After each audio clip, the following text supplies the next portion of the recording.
Welcome back to the show. Once again, our mission for the Edgewell podcast is to help our fellow teachers to be well and do well at work and at home.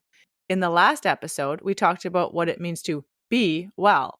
We used the acronym WELL to discuss 4 significant components of being well and what they mean. Those components are worth, essentials, locate, and learn. If you missed that episode, we encourage you to go back and listen to it because we offer a valuable framework for understanding the importance of being well so that we can move on to the actionable stage of doing well, which is what our focus is on today. Let's dive into the well of doing well. Welcome to the Edgewell podcast, a show created for, by, and with teachers. I'm Alex. And I'm Chelsea. With over 30 years of combined teaching experience, our goal is to share insights and connect with fellow educators on how to thrive both personally and professionally.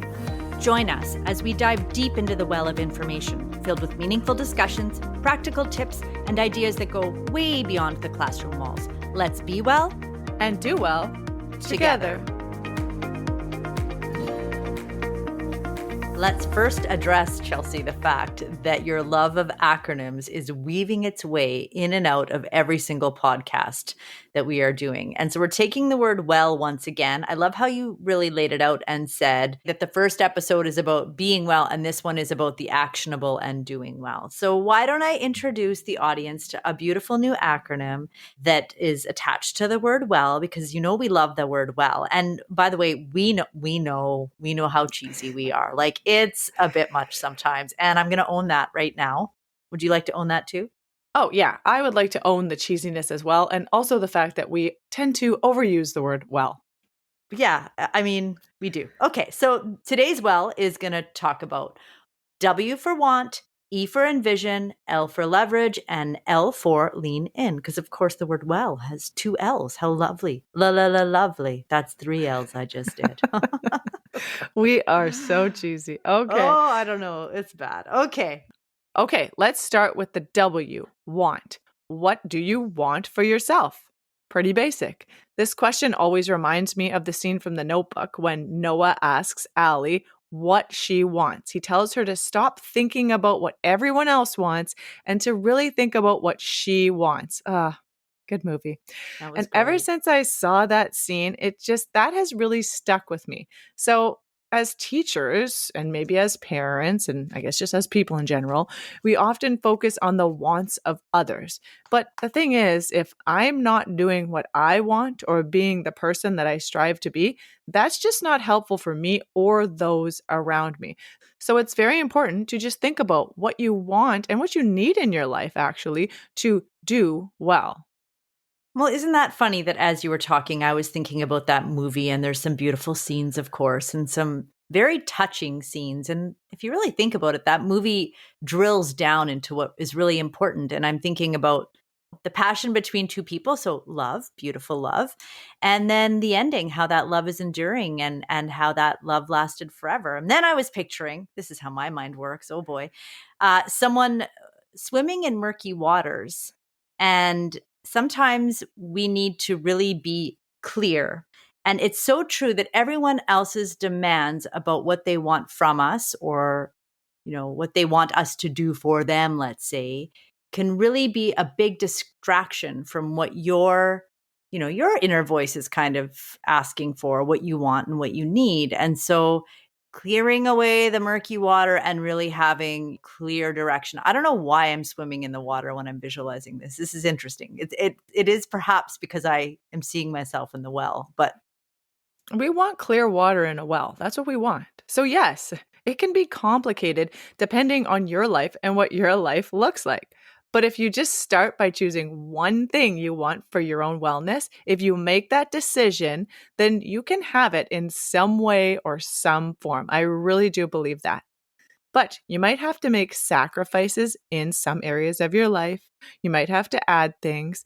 So I'm going to go back now to the 3 words that I spoke about in the last episode that describe how I want to be. And those words are calm, caring, and creative. I like to focus on those daily. Now I can do the things I want to do to help me to be these things. I know there's a lot of do's and be's in this episode. So, for instance, what do I do to make me feel calm? I have first learned about it, which is something we talked about in the last episode, learning about how to do the things we want to do or to get the things that we want. I've learned that I need to reduce my caffeine in the mornings because it was making me a little edgy when I had 2 cups of coffee. I've learned how to develop and follow my morning routine, which helps me all through the day. These are a couple of examples that I want to do to incorporate into my life to help me with the being who I want to be. Now let's talk about the caring, the next word in my 3 words. An example of something I'm doing that helps me to be caring is to have one-on-one time with each of my kids. So I try to actually schedule that in, make a plan with each one of them. This goes along with my goal of being intentional with my time. For the creative part of things, let's say I want to work on the podcast or maybe do some writing or add creative activities into my classroom. If I'm being intentional about doing these things, then I need to get specific and take the actions. For instance, I might make a plan to work on the podcast for 1 hour a day or 3 hours each weekend, and then I stick to these goals. Hence, I'm aligning my actions with my intentions. That's how it works. Right. And like we said in the last episode, where you put your time is where you get your results. And you can dream for something, you can wish for something. And until you have those actionable steps, it doesn't turn into a reality. So, very nice. And how nice is it that we can sit back and have this conversation? Let's just acknowledge that right now, that this is a real luxury, that we have the time and space right now to analyze our lives and to, look at things. We are very lucky in this moment. I just have to say that. Right, because we know that there are times in your life where all of your time is taken up or obligated or dedicated to something very, very important in your life. That's a reality. But also, I have worked to make time in my life. I think that is very important to mention. It's like I don't go around saying I don't have time for that anymore. If I want to make time for something in my life, I will work to do that based on, what I've learned in the taking action part of things. And you know what? One thing, and I relate this back to the classroom about where you put your time and what you value, and making sure that, your actions match your values essentially. And when I think about the things that I want to make happen in my life, I often have to consider the amount of television that I watch or the amount of media that I consume. And that includes reading, as opposed to something actionable in a different way. If I add up all the amount of time that I have, the TV on, and I'm enjoying like a Netflix series over the weekend and I bomb through it, I have to consider that the amount of time that I'm putting into that could be put somewhere else. And I often use that in the classroom around time to get students to really think about the amount of hours that they have in a day and where they're spending those hours. So that is a big thing, is kind of knowing where you're putting your time. I noticed when you were listing your 3 that calm and caring, I think of both of those as being nurturing. You relate them back to your family. And then that creative piece, which also, can nurture family, but that creative piece is very much almost like an independent piece that's for you, but it will also, I'm sure, benefit your family, because if you're feeding your own creativity and that's something that you need and want in your life, you're going to be better for it. So, all right. So now I'm going to list my 3 words and how I'm making them actionable as much as possible. So my 3 words were resourceful, open-minded, and intuitive. I think that resourceful, open-minded, and intuitive, I'm just realizing that for all 3 of those, I need to put away a piece of myself to get better at all 3 of those things. And that is in my nature to speak my mind, to speak up, to be vocal, to have confidence when I have an opinion or when I want to stick up for someone, which I'll never stop doing that. Of course, that's important. But I have a strong voice. I'll say that. Right. The area that's always got me in trouble in retrospect, not in trouble, but is where I need to work, is to be a better listener. And I can connect listening to being open minded, intuitive, and resourceful. So, listening with resourcefulness. I need to listen and focus carefully when I'm talking to someone who's in the know or reading something. And I have to take that information and I have to really let it sit and I have to take my time and listen. And when I say listen, I'm not just talking with the ears, I'm talking with the eyes and with reading and stuff like that. Open mindedness, I need to not listen to the voice in my head and the commentary in my head. I need to listen to the person or the people that are speaking or sharing. And I need to let those words fall and sit and be open to them without my own ideas or opinions muddying it in any sort of way. And I need to listen to my own personal intuition, but only after I've been open minded and resourceful and learned and learned and learned. And I have to listen to my own personal intuition. So I think that all three of those have to do with listening. And I kind of reverse engineered how I answered that question. I'm going to have to listen back and unpack what I just said, to be honest. But my three words all also go with my goal of slowing down and listening. And so that's where I'm at right now. And those are the actionable pieces. And the actionable piece is to sit and listen, to be still and to take it in. Yes, exactly. So it sounds like you are clear. You swam through that murky water, Alex, and now you are clear on how to not just talk the talk, but walk the walk. So you're taking action with your goals. And so when you get clear, then you can move on to the next letter in the well, and that is E for envision. Now, again, this might sound as cheesy as those cheesies that your mom was eating when she was doing her report cards. Remember that episode, report card episodes? If you missed those, you might want to go back and check those out. Great episodes. And you just did a beautiful little illusion trick for all those teachers out there. I know that you appreciated that Chelsea just referenced my mom's cheesy fingers from report card days. Mm-hmm.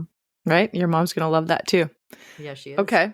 All right. So we're talking about envisioning what we can do to bring us closer to getting well. Now, let's talk a little bit about visualization. Is just envisioning something going to make something happen? No, that's why we're talking about action here as well. But visualization actually feeds your subconscious mind the images, ideas, the experiences that you want to experience. So it's a way of empowering your subconscious mind to bring your imagined vision into your conscious reality. How do you like that? I like that. I feel like that's very deep right now for a January day, but I'll take it. It's very, very deep. I think in the past that used to be a very woohoo way of thinking. My mother used to listen to guided meditation tapes, and they would bring you to a visual space of calm, let's say. I would say it's pretty mainstream at this point. Athletes use this trick, high performers use this trick, and I'm glad it's mainstream. I think that why not visualize something so that you can envision, so that you can actualize it? And I'm going to share something with you, Chelsea, that I do that is the opposite of this beautiful positive visualization where you're seeing yourself, where you want to be, what you want to accomplish. I visualize the opposite. I put myself into an emotional visualization. I visualize if I don't do what I want to actualize, how it's going to look, how I'm going to feel, what regrets I'm going to have. And that motivates me greatly to make the move that is the positive visualization.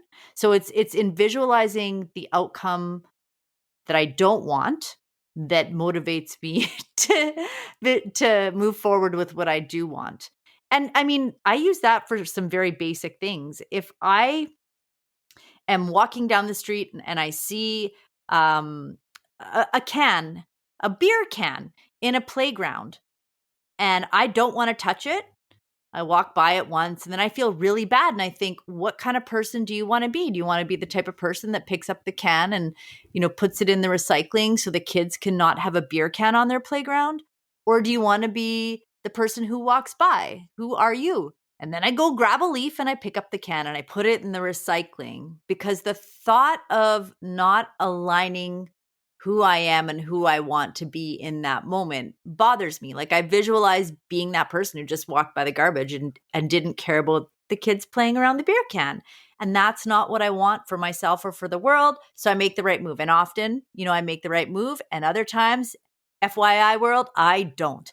But visualizing how something will make me feel and putting myself in that headspace often motivates me to do the right thing or to take action in a forward moving way towards positive goals. So that's how I use visualization in a little bit of a different way, Chelsea. And I have found that it really does work for me. I think I have to practice doing what you're doing, though, a little bit more, and visualize the positive. But I use the negative as a motivator. I think that's great. And I do that as well. And it does propel me to move forward in doing the things that I want to do. So it's very valuable. It's very useful. Maybe you don't know this, Chelsea, but we've used this about the podcast. So it was not easy to bring this to life and to keep it sustainable and to keep at it. And, there's episodes that we've taped 16 times, and that's really frustrating. And I remember us a few times saying, how are we going to feel if we don't stick to this? And we have a good idea here. Someone else has a good idea out there, and theirs comes to life. And we look back and we go, maybe we should have done that. So that is an example for me of using that form of visualization and motivation. Yes. And the other part of it is, well, first of all, we should have just made this show all about visualization, but that's okay. We're going to roll with it. Second of all, I use it to decrease feelings of anxiousness or even anxiety, where I'll use the example of flying. I have a fear of flying, but instead of imagining all of the terrible things that could happen on the plane, I now go onto the plane, or before I go onto the plane, I envision all of the wonderful things that could happen. It's going to be a smooth flight. I'm going to get to my destination. It's going to be fun. It's going to be awesome.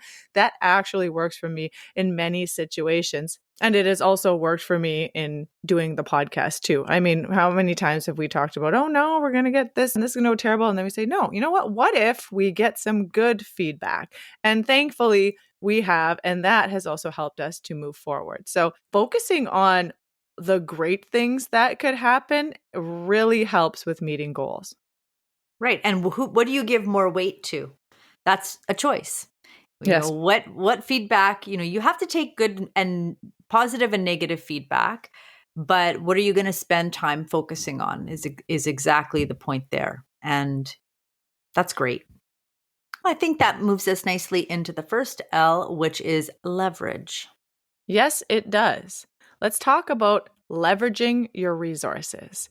So now that you have figured out what you want to help you with your wellness and you have envisioned what that looks like, ask yourself what resources you need to access to make your vision a reality. Now, you might have to get creative with this, like we all do. Who can you ask for help? Do you need someone to watch the kids? Do you need the kids to do something independently so that you can get your want?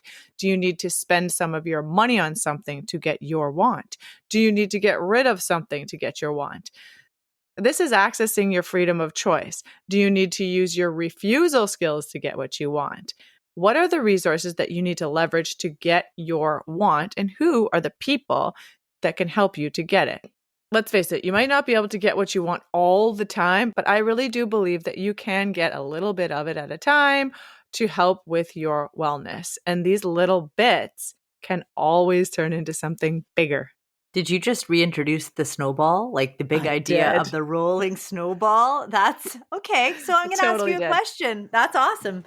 Listen to some earlier episodes. A lot of really good snowball references, and we're bringing it back. So appropriate for the weather right now. 100%. So my first snowball. I've got a few snowballs that were really poignant. So I had a health scare at some point. This is years back.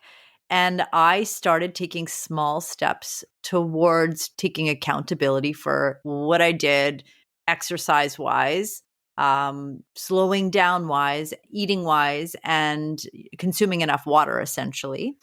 And it was a snowball. And the snowball has been, a 10-year evolution. It continues to build because as you walk the walk and take the action and see the results, it does feel so good that the opposite experience where you're not taking care of yourself, you really notice it in a different way. So I guess that's why you keep on pushing that snowball forward, because the positive results, you want more and more of that. So what about your snowball? What is your big thing that you've done that's kind of continued to build over time, with starting with the small actions? Probably organization. The more organized I get, the more organized I want to get. So yes, I'm rolling a lot of snowballs, and they just keep building that momentum. So I've got the, movement, I moved to the organization, a lot of preparation, I and do know, all yeah. then it's all transferring to school and home. So this really excites me, obviously, since we're doing a whole podcast about it. So yeah, a lot of snowballs going on.